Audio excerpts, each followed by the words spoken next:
Yeah. What?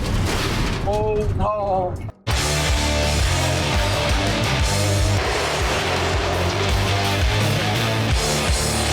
LiftTheChucks.com has the juice. Ooh, look at that. I don't know if they're making, I don't know what the hell they're doing. But, woo, Grinder.com, everybody. This is funny. This became a crazy meme. Dude, I'm not mad at it. If you can use the blood in your favor to be able to blind somebody, man, kudos to you.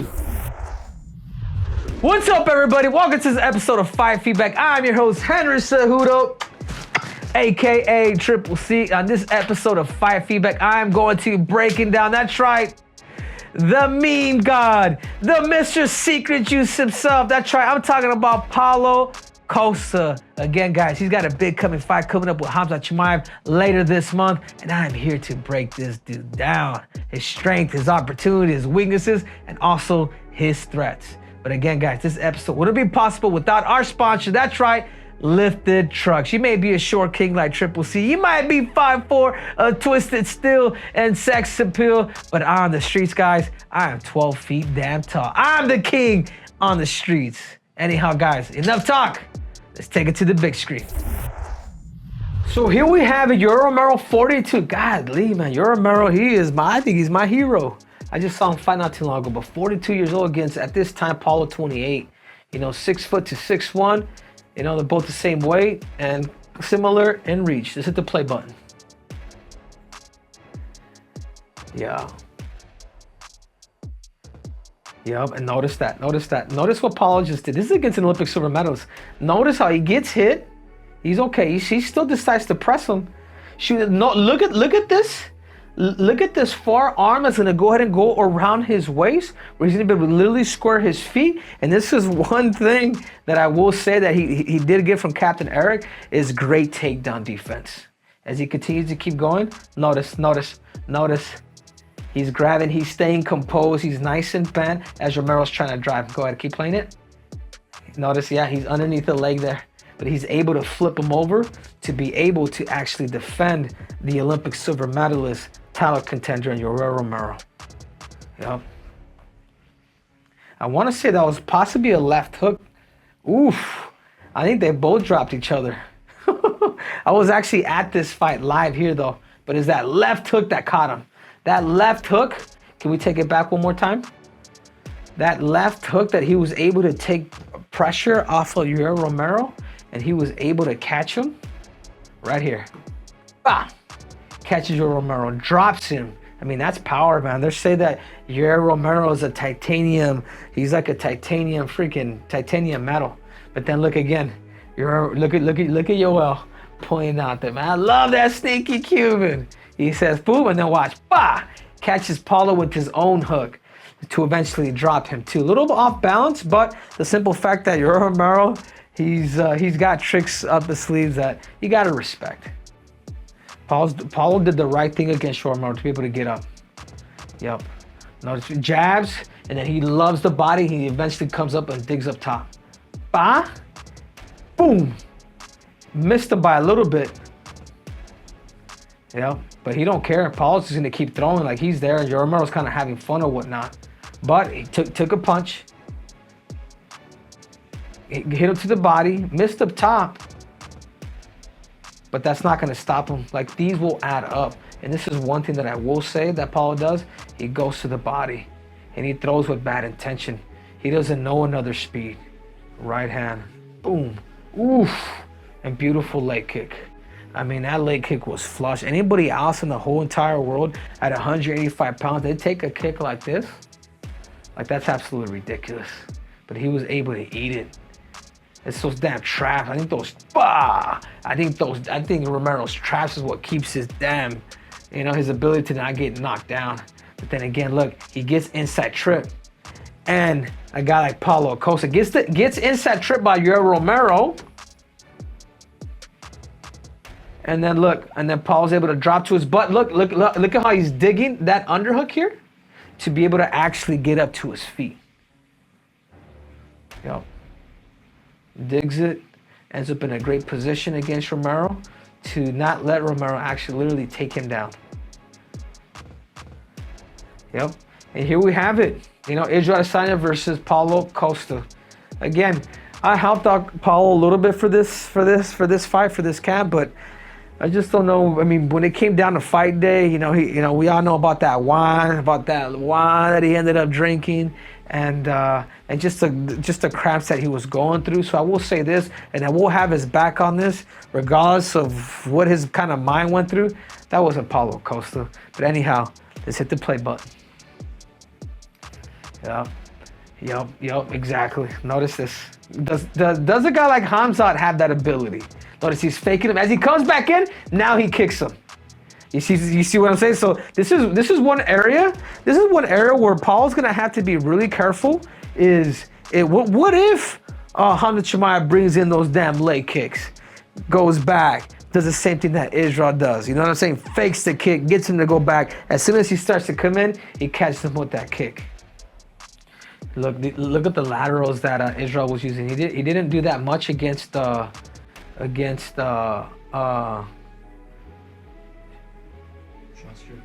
Sean Strickland. But notice how he's moving back and forth, which allowed Paulo to kind of get frustrated. Oof, and then there's that kick. There's that left kick to the head.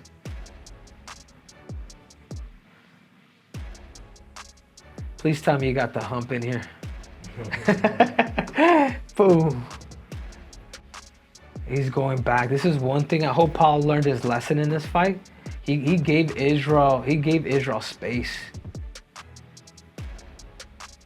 Yeah. No angle, just kicking just to kick. And then Israel just had the ability to just cut space rather than doing a better job of cutting him off.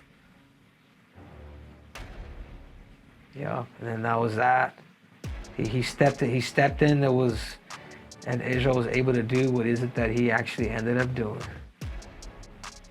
Oh my God. Wow, my producer really just added that. Come on, everybody. Paulo, I'm sorry, Paulo, but you've got me, you got everybody, but man, you might be pregnant. All right, but Paulo's a good sport, man. He gets it. He gets his entertaining game. Paulo wasn't there for this fight. He really wasn't. He wasn't there for this fight. Oh man, here it comes. Don't do it!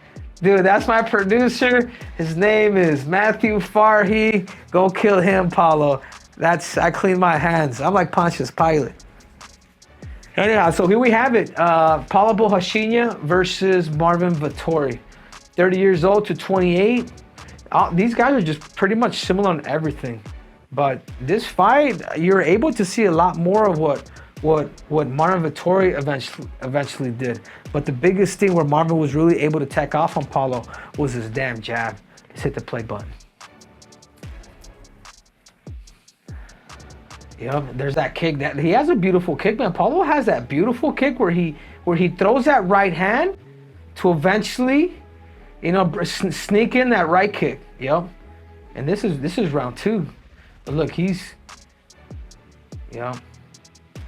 But against the Italian Dream, and the Italian Dream came, and he was able to, and this is only round 2, but this was also at light heavyweight. I mean, Paulo was carrying a lot of weight. Yeah, boom, to the body, That's one thing that I will say about Paulo. He gets hit, and he kind of wants to psychologically play those games. He just took a knee to the face too, and he's just like, no, come on. That's no secret juice. Come on. Yep, same thing with Romero. I will give him that. Paulo does a really good job of defending with either his right or his left, but he's grabbing your waist. And right now he's good. Paulo's good off the cage. Yep, squared his hips as he should. Right now, look at where Marvin Vettori is dumped. He's dumping him.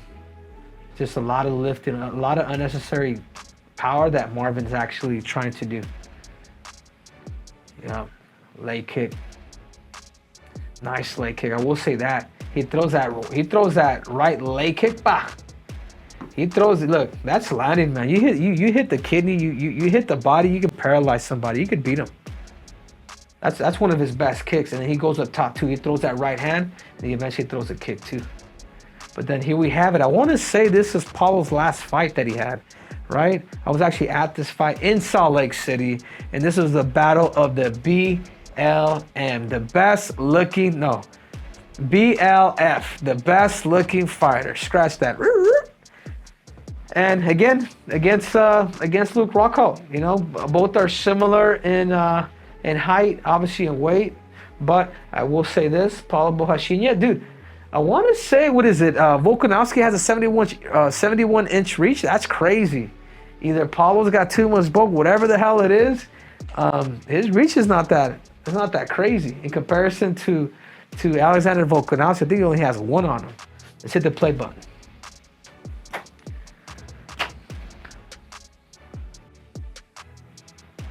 Yeah, does the same thing. Look at how he's defending and he's actually throwing. Goes back to that same thing. This is one thing that more likely Khamzat, they're probably going to be training, is the way he's actually defending these people.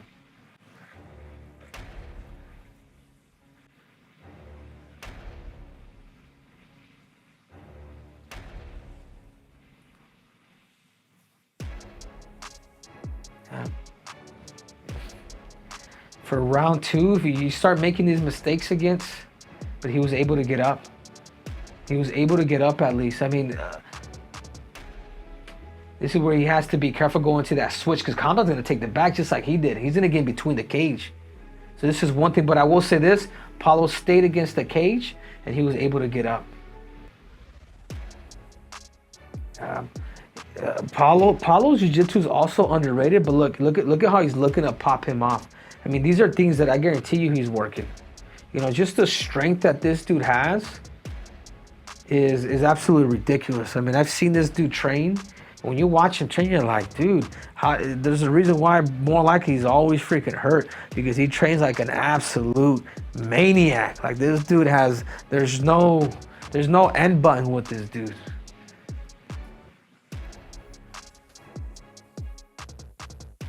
Yeah, look at Luke. Luke is just throwing. He's just shooting from downtown. You know what I mean? Like, once you start to realize the power that this dude has, like you're just gonna take your chances maybe wrestling, because Paulo hits like a Mack truck. And again, goes back to his defense.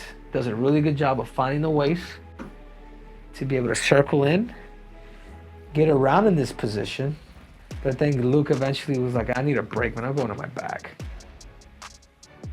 And that's what he did.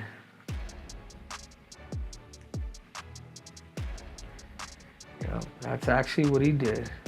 Yeah.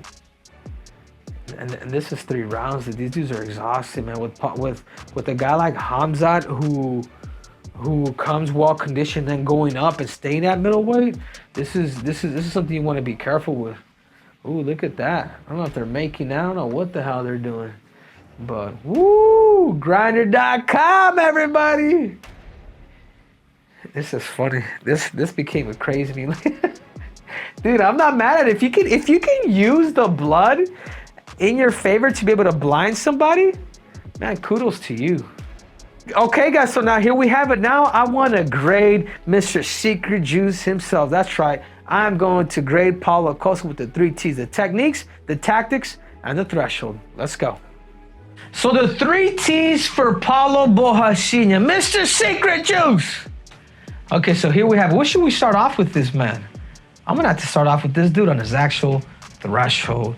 How conditioned is Paulo Borrachinha? I mean, I've seen Paulo Borrachinha die in practice, but when it actually comes to a fight, the dude comes out swinging. The dude will go 5 rounds like if it was the first. You know, so practice could be one thing, but in actual competition, the dude, if it's 3 rounds or if it's 5 rounds, he could go. But it does get a little scary, because I don't think Paulo has actually been through the championship round. He was going there with a guy like Israel, but luckily this against this fight with Khamzat Chimaev, he is going to go 3 rounds. So for that reason, I think it works in Paulo's favor. I'm gonna have to give Mr. Secret Juice an 8. Throws a lot of power. He's a wrist fighter. Look at his knockout rate. His technique. His technique, he's got good hands. He kicks to the body and he kicks to the head, but rarely does he ever kick to the leg. And that would be one thing that I would really like to use. And even submissions. This dude is a high level. You imagine the strength that this dude has. I think he can pull some of those submissions out too, but he just doesn't use that. So I think if there's one area where I wish he would add because of how he trains and how hard he trains, it would be in the technique. Can Paulo Costa actually get better in a lot of these certain areas or add new tricks to his trade? So for the technique, man, I'm about to go a 7.5. Can't quite give him an 8, man. I just don't feel right. Sorry, Paulo. You know, you speak the truth, so do I. For tactics, he fights everybody the same. And I think that's the biggest thing that I have with him is you know what he's coming, but because he's a risk taker, that can also work in his favor. He is dangerous. He's gonna rely on that power. He's gonna rely on the hands, and if he can maybe take you down, he'll probably take it there. I'm trying to think of fights where he fought people different. It's rare. Paulo fights the way he fights, but look at the average too. What is it that he's actually done in the UFC on the percentage of the great fighters that he has beaten, but also has lost to. So if there's any area where I feel like he really needs help on, it's gonna be here, his tactics. I'm gonna have to give, you know what? I'm gonna give him a 7. I'm gonna give Paulo Costa a 7. If Paulo Costa can really up this one and up this one, he's good. And obviously up all of them, but in particularly this one right here, his tactics. But that only comes from the technique. Could Paulo Costa add new techniques to be able to become a better tactical fighter? So can you guys add that for me? Because I'm pretty... Yeah, so 22 and a half out of 30. I think that would be a what? A C? Maybe B minus. I'm thinking like a C, but whatever it is, he has about, what is it, 7.5 or 8.5 that he could actually get up and actually get better. So again, guys, you guys just watched an episode of Triple C, dissecting the one and only Paulo Costa, Mr. Secret Juice himself. This is the breakdown. I am here to tell the truth, the whole truth, and nothing but the truth. A big shout out to our sponsor. That's right, Lift the Trucks. You may be a short king like Triple C. You may be 5'4" of twisted steel and sex appeal. But on the streets, guys, I am the king of the damn jungle. So you guys make sure to go liftthetrucks.com and get your lift on. Till next time, guys, I'm your host, Cejudo, a.k.a. Triple C. You guys just watched an episode of Fight Feedback. I'm out!